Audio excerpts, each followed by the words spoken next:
বরগুনার আমতলীতে বাংলাদেশ জাতীয়তাবাদী বিএনপির ৪৭তম প্রতিষ্ঠা বার্ষিকী অনুষ্ঠিত হয়েছে।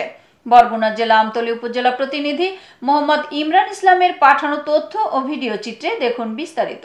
বরগুনার আমতলীতে গতকাল রবিবার বিকেল ৪টার সময় আমতলী উপজেলা বিএনপির ৪৭তম প্রতিষ্ঠা বার্ষিকী উপলক্ষে আনন্দ মিছিল ও সমাবেশ অনুষ্ঠিত হয়। এই আনন্দ মিছিল আমতলী বকুল নেছা মহিলা কলেজ থেকে আমতলী সবুজবাগ লঞ্চঘাট ও পশু হসপিটালের রাস্তা দিয়ে আমতলী চৌরাস্তায় মিছিলটি গিয়ে শেষ হয়।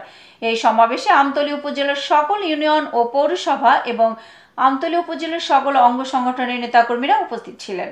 সেখানে প্রায় ১০,০০০-এরও অধিক মানুষ সমাবেশে অংশ নেন। সেখানে বক্তব্য রাখেন আমতলী উপজেলার বাংলাদেশ জাতীয়তাবাদী বিএনপির সাবেক সভাপতি মোহাম্মদ জালাল উদ্দিন ফকির। তিনি বলেন, আগামী নির্বাচনে আপনারা ধানের শীষে ভোট দিবেন, ইনশাল্লাহ আপনাদের পাশে থাকব। তারেক রহমানের নির্দেশ, বাংলাদেশে কোনো সন্ত্রাসী, চাঁদাবাজি, খুন খারাপি থাকবে না। আপনারাই পারেন আগামী স্মার্ট বাংলাদেশ গড়ে তুলতে। আসুন আমরা সবাই মিলে একসাথে কাজ করি ও সুন্দর সমাজ এবং রাষ্ট্র গড়ি। এতক্ষণ সঙ্গে থাকার জন্য ধন্যবাদ। i1 টিভি নিয়মিত আপডেট পেতে ভিজিট করুন আমাদের ওয়েবসাইট, ফেসবুক, ইনস্টাগ্রাম ও ইউটিউব চ্যানেলে।